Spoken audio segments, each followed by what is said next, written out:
Now next topic is relation between electric intensity and electric potential. So for deriving the relation, let us consider two equipotential surfaces A and B spaced closely such that VA means potential at A is V and VB means potential at B is V minus dV. B पर हमने potential dV amount से less माना है, where dV is decrease in the potential in the direction of electric intensity E normal to A and B. In the direction of electric intensity E का क्या मतलब है?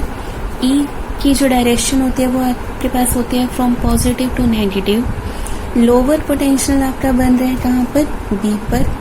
तो ये लोअर पोटेंशियल को आप लेते हो नेगेटिव एंड हायर को लेते हो पॉजिटिव. दैट्स वाई जो डिक्रीज है वो है in the direction of electric field intensity E.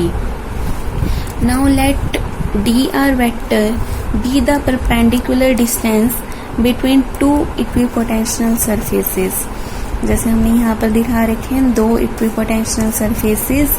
Potential at A is V, potential at B is V minus dV. dr is the distance between the two equipotensial surfaces. So when a positive charge is taken along this perpendicular distance from the surface B to A, B to A means against electric field, right? Against electric field है तो आपको work done करना पड़ेगा and this work done will be equal to the minus E d r. तो definition से आ जाएगा आपके पास W B A minus V B. Values put कर दो डी वी के इक्वल एंड इन दोनों को जब इक्वेट करवाएंगे तो आ जाएगा minus E d r is equal to d we.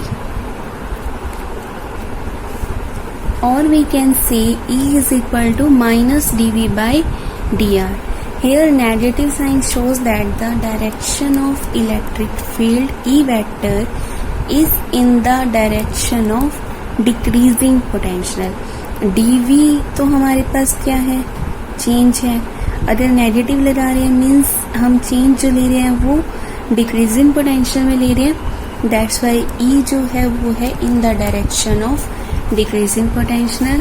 And अगर इसको हम डिफरेंट डायरेक्शंस के अलोंग निकालें तो ई एक्स आ जाएगा आपके पास minus curly V by curly x. ये आपके पास तीन सिंबल्स होते हैं डेल्टा, करली एंड डी.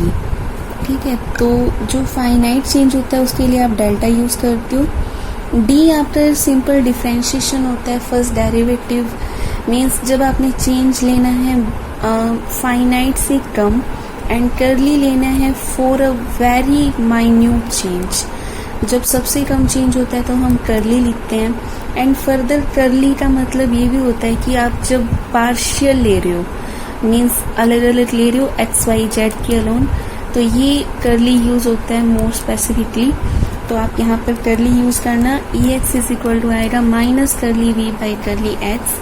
ई y आ जाएगा minus curly V by curly y and E z आ जाएगा minus curly V by curly z. Now potential per unit displacement means curly V by curly r is known as potential gradient. Therefore जो magnitude है आपका electric field is given by change in magnitude of potential per unit displacement. Change in potential per unit displacement normal to the equipotential surface at that point. Normal हमने पहले बोल दिया था कि जो E है वो हमेशा इलेक्ट्रिक इक्विपोटेंशियल सरफेस के परपेंडिकुलर होता है. देयरफॉर जो E है वो है minus D V by D R. Magnitude लगा दो ये तो E vector magnitude is equal to minus magnitude of D V upon D R means negative of potential gradient. Now there is a notch as E is equal to minus dV by dr. Therefore dr will be inversely proportional to E. Inversely proportional का मतलब क्या है? In a region of strong electric fields जो आपके पास dr आएगा वो less आएगा means equipotential surfaces are close together and a region of weak electric fields, dr ज़्यादा हो जाएगा and equipotential surfaces are far apart. Now there is one another point. Gradient of a scalar quantity always gives a vector quantity. जब भी आप gradient निकालते हो हमेशा vector आएगा आपका रिजल्ट. तो yet electric potential is scalar, but जो इलेक्ट्रिक पोटेंशियल ग्रेडियंट है that will be a vector and it is numerically equal to the electric field intensity.